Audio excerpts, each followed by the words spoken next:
Paradise. That's what they call it. 17,000 islands, 270 million people, stunning landscapes. But beneath this beauty, darkness hides. Welcome to Crimson Archipelago. This is Indonesian true crime.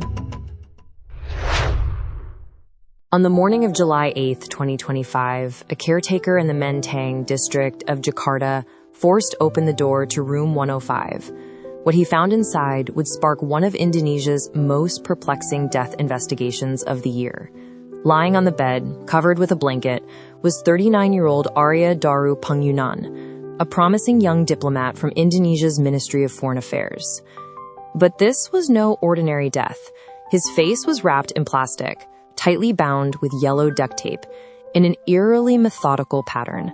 His hands and feet were unbound.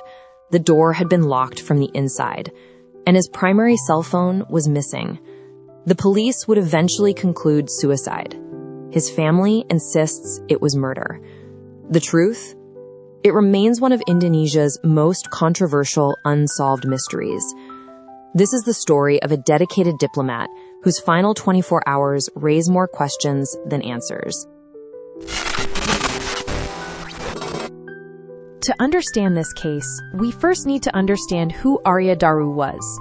Born in Sleman, Yogyakarta, Arya graduated from Universitas Gadjah Mada before joining Indonesia's Ministry of Foreign Affairs in 2014. For over a decade, he served his country with distinction, a career diplomat who embodied the Indonesian principle of bela negara, or defending the nation. His assignments took him across the globe. He served at the Indonesian Embassy in Dili, Timor-Leste, and later in Buenos Aires, Argentina. But it was his work since 2022 that truly defined his legacy, the Directorate for the Protection of Indonesian Citizens Abroad. This wasn't desk work. Arya was on the front lines of helping Indonesians in crisis overseas. He helped evacuate abandoned children from Taiwan, bringing them safely home. When a devastating earthquake struck Turkey, Arya was there, coordinating the evacuation of Indonesian nationals. He assisted in rescuing Indonesians from Iran during times of turmoil. He even handled sensitive human trafficking cases involving Indonesian victims in Japan. Colleagues described him as responsible, reliable, deeply caring, a man who shouldered the weight of others' suffering as part of his duty. By all accounts, Arya was thriving professionally. He was married to Meta Ayu Puspitantri, who lived in their home in Yogyakarta, while Arya worked in Jakarta during the week, staying at a guest house in Gondandia, Menteng. But beneath this picture of success, investigators would later claim, Arya was struggling. Monday, July 7th, 2025, began like any other workday for Arya Daru. CCTV footage shows him leaving his boarding house at 7:03 a.m. He arrived at the Ministry of Foreign Affairs building at 7:20 a.m. Nothing seemed unusual. He went about his diplomatic duties throughout the day. Around midday, Arya met with two individuals who would later become persons of interest in the investigation, a woman identified only by the initial V and a man known as D. According to police, Arya had lunch with them at Pos Block. Then they went shopping together at Grand Indonesia Mall, one of Jakarta's premier shopping centers. This is where things began to get murky. Police later confirmed that Arya had checked into hotels with the woman identified as V approximately 24 times between 2024 and 2025. The nature of their relationship remains unclear, and despite the family's legal team repeatedly requesting deeper investigation into V and D, both were merely listed as witnesses among the 24 people questioned. After parting ways with his companions, Arya returned to the ministry building, but he didn't go back to his office. At 9:43 p.m., CCTV captured Arya climbing the stairs to the building's rooftop on the 12th floor. He carried a backpack and a shopping bag. For the next hour and 26 minutes, until 11:09 p.m., he remained alone on that rooftop. What happened during those 86 minutes on the roof? Police analysis suggested something chilling. Arya appeared to attempt jumping twice, approaching the edge but stepping back both times. When he finally descended, he left his backpack behind. Inside, investigators would later find contraceptives among other items, evidence that only deepened the mystery. At approximately 11:23 p.m., Arya hailed a taxi in front of the ministry building and headed home to his boarding house in Gondang Ia. CCTV at the guest house shows Arya entering his room at 11:23 p.m. Just 1 minute later, at 11:24 p.m., he emerged carrying a black plastic bag, walked to the exit, and returned empty-handed, presumably having disposed of something. That was the last time anyone saw Arya Daru alive. Meanwhile, his wife Meta was becoming worried in Jakarta. At 9:20 p.m., she had tried messaging Arya on WhatsApp, but her messages showed only a single checkmark, meaning they hadn't been delivered. His phone seemed to be off or without signal. By 10:23 p.m., and again at 10:25 p.m., Meta called the boarding house caretaker, a man named Siswanto. The calls went unanswered. Growing increasingly anxious, Meta called the Menteng police station 7 times around 12:14 a.m. on July 8th. No one picked up. Finally, at 12:30 a.m., Meta managed to reach Siswanto directly on his phone. She pleaded with him to check on her husband. Siswanto went to Arya's room and looked through the window. He saw what appeared to be Arya sleeping on the bed, covered by a blanket. Everything seemed fine, he reported back. But Meta's instincts told her something was wrong. At 7:39 a.m. on July 8th, she called Siswanto again, insisting he actually enter the room and wake Arya up. When Siswanto knocked repeatedly and got no response, he pried open the door. The scene that greeted Siswanto was surreal and deeply disturbing. Arya lay on his back on the bed, his body neatly covered with a blanket. But his face told a different story.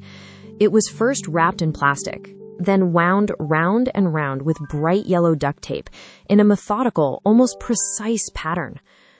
The tape started from the right side of his face, wound to the left, and ended around his neck, without being cut or torn. It covered his nose and mouth completely, sealing off his airways. His hands and feet were not bound. The room showed no signs of struggle. The door had been locked from the inside, with the only key in Arya's possession. Police arrived and immediately began what they called a scientific crime investigation. They photographed everything, collected evidence, and started piecing together what had happened. The initial findings were puzzling. No fingerprints on the duct tape except Arya's own. No DNA from anyone else in the room. No blood, no biological materials from other individuals. The room was locked from inside with no signs of forced entry, no signs of violence or struggle. The forensic team from Cipto Mangunkusumo's hospital performed an autopsy. Dr. Yoga Togiwa's report stated that Arya died from asphyxiation, a lack of oxygen caused by the obstruction of his upper respiratory tract. His lungs showed congestion and swelling. His internal organs displayed signs of oxygen deprivation, but there were also injuries. Bruises on his face, lips, and right arm, an abrasion on his face and neck, an open wound on his lip. Toxicology tests revealed no poison, no illegal drugs, no alcohol, no cyanide, no arsenic, only paracetamol and chlorpheniramine, common over-the-counter medications for pain relief and allergies. The duct tape itself became a key piece of evidence. Police traced its origin to a hardware store called Toko Merah in Gedong Kuning, Yogyakarta. Arya had purchased this tape with his wife in June 2025. An identical tape was found stored at their home in Yogyakarta. But one crucial piece of evidence was missing: Arya's primary phone, a Samsung Galaxy Ultra 22 that he used daily. The phone's last known location was pinged at Grand Indonesia Mall on the evening of July 7th. It has never been found. Even stranger, Arya's WhatsApp account showed activity after his death, last seen status updating days later. His Instagram account appeared online 2 weeks after he died. Someone, it seemed, had access to his accounts. On July 29, 2025, 3 weeks after Arya's death, the Metro Jaya police held a press conference to announce their findings. Director of Criminal Investigation, Commissioner Weera Satya Triputra, delivered the conclusion. "We have found no criminal activity. There is no involvement of other parties." In other words, the police ruled it a suicide. Their reasoning? Only Arya's fingerprints on the tape and in the room. The room was locked from inside, no forensic evidence of another person present. Arya had purchased the tape himself. Digital forensics revealed Arya had expressed suicidal ideation as far back as 2013. The Indonesian Association of Forensic Psychology added their assessment. Arya had been experiencing severe burnout. As someone who always tried to project positivity and help others, he struggled to express his own negative emotions. The pressure of his work, dealing constantly with Indonesians in crisis abroad, had taken a toll he couldn't articulate. In 2021, he had even attempted to access online mental health services. The police painted a picture of a man who had climbed to that rooftop intending to jump but couldn't go through with it. Instead, he returned to his room and found another way to end his suffering, methodically suffocating himself with tape after taking medication to help him sleep. But this conclusion satisfied almost no one. From the moment the police announced their findings, skepticism emerged from multiple quarters. Arya's family immediately rejected the suicide conclusion. His brother-in-law, Meta Bagus, stated plainly, "In all our years of interaction with him, we are certain he would never do this. He never spoke about burdens he was carrying, never showed signs of depression or stress." His father, Subaryono, made an emotional plea. "We ask the president, the national police chief, the TNI commander, and the Minister of Foreign Affairs to help explain this mystery to us. We are powerless in the face of so many conflicting narratives." The family's legal team, led by Nikolai Aprilindo and DWE Librianto, went further. "We are 1,000% certain this was premeditated murder, planned meticulously and executed almost perfectly," Nikolai declared. Experts also raised concerns. Criminologist Haniva Hasna from the University of Indonesia pointed out fundamental issues with the suicide theory.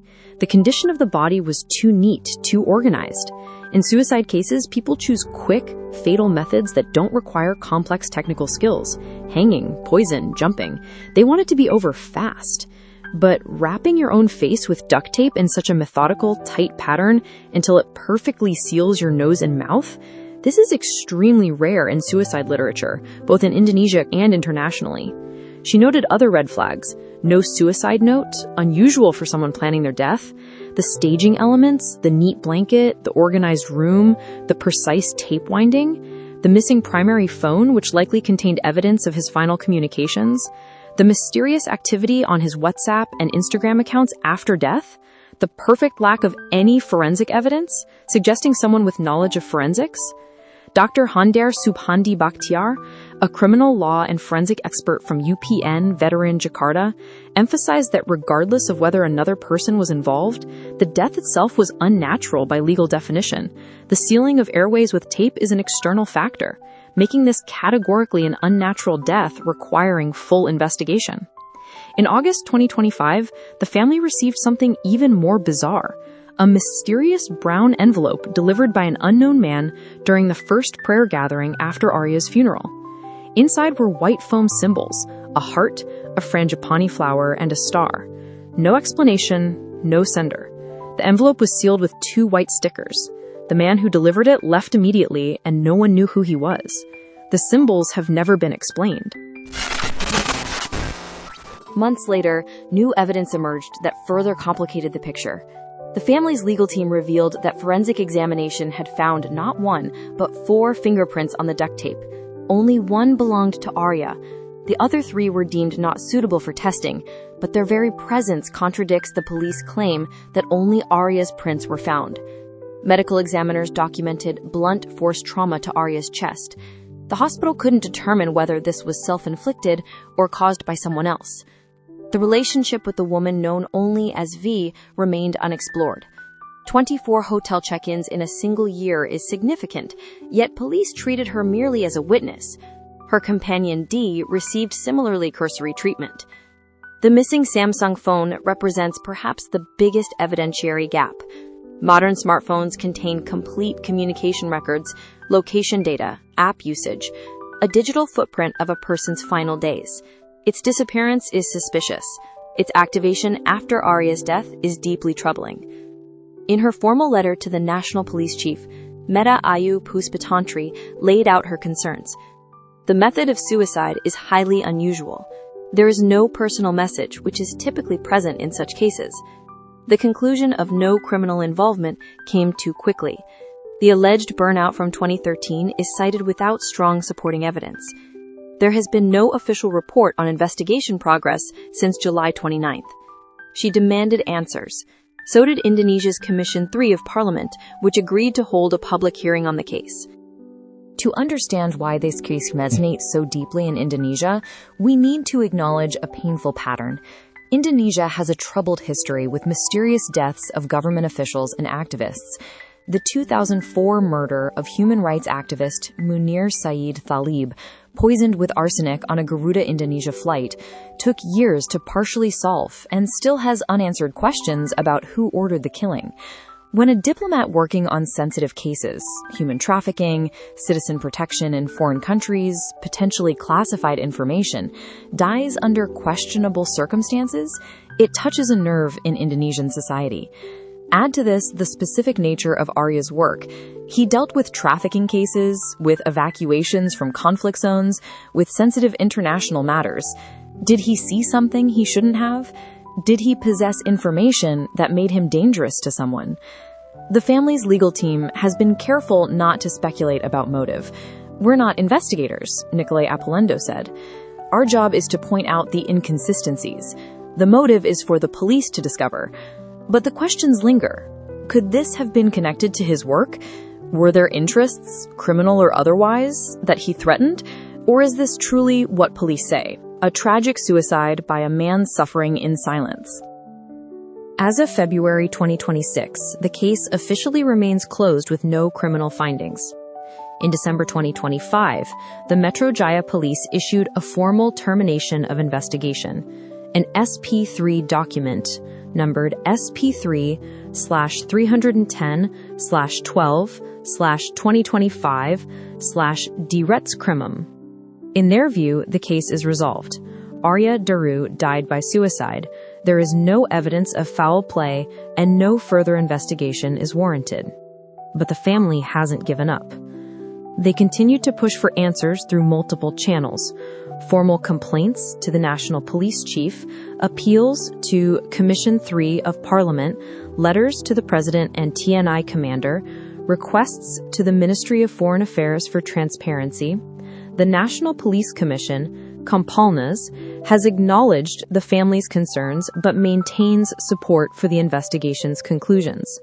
Some commissioners, however, have privately expressed that questions remain. Public opinion in Indonesia is deeply divided. True crime communities online dissect every detail. Some believe the police conducted a thorough investigation and reached the only logical conclusion. Others see a cover-up, whether to protect someone powerful or to avoid embarrassing revelations about a diplomat's private life. The truth, as is often the case, likely lies in examining what we actually know versus what we've assumed. The death of Arya Daru Pangayunan presents us with two competing narratives, and the evidence can be interpreted to support either one. The suicide theory. A dedicated diplomat, quietly struggling with burnout and depression for years, reaches his breaking point. On July 7th, he goes to the rooftop, intending to jump, but cannot bring himself to do it. He returns home, takes sleep medication, and methodically suffocates himself with tape he'd previously purchased. The locked room, the absence of other people's DNA, his own fingerprints on the tape, his documented history of seeking mental health help, all consistent with suicide. The murder theory. A diplomat working sensitive cases is killed by someone he knew and trusted, someone familiar enough to enter his room without a struggle. The killer, knowledgeable about forensic investigation, stages the scene to look like suicide, wrapping the face methodically, laying the body neatly, and locking the door from inside. The missing phone contains evidence, so it's taken and later used to create the illusion of Arya being alive. The 3 unidentified fingerprints on the tape suggest other hands were involved. What we know for certain: a 39-year-old diplomat died alone in his room with his airways sealed by duct tape. The method of death is exceptionally rare for suicide. Crucial evidence, his primary phone, has never been found. Digital accounts showed activity after his death. The investigation concluded quickly despite unanswered questions. His family maintains his death was not voluntary. What we don't know? What happened during those 86 minutes on the rooftop? The nature of his relationship with V&D? Where his Samsung Galaxy Ultra 22 is? Who accessed his accounts after his death? The meaning of the mysterious envelope symbols? Why someone would stage such an elaborate suicide if it was murder? Why someone would choose such an unusual method if it was suicide? Perhaps the most important question isn't whether this was murder or suicide, but why we may never know for sure. In cases like this, the truth often depends less on forensic evidence than on which narrative we find more believable. And that says as much about us as it does about the case itself. Arya Daru Pangayunan was laid to rest in his hometown of Bantul, Yogyakarta. He left behind a wife, a grieving family, colleagues who respected him, and Indonesians abroad whose lives he had touched through his work. He also left behind a mystery that may never be solved. This is the nature of true crime. Sometimes there are no neat resolutions, no dramatic courtroom revelations, no satisfying conclusions. Sometimes we're left with fragments of a story, pieces that don't quite fit together, and the uncomfortable reality that we may never know the full truth. What happened to Arya Daru in room 105 of that guest house in Gangdangdia? That answer, if it exists, died with him on the morning of July 8, 2025. This has been a Crimson Archipelago investigation. I'm Susan, and this was the story of Arya Daru Pangayunan, a diplomat, a helper of those in need, and a man whose death remains one of Indonesia's most perplexing mysteries.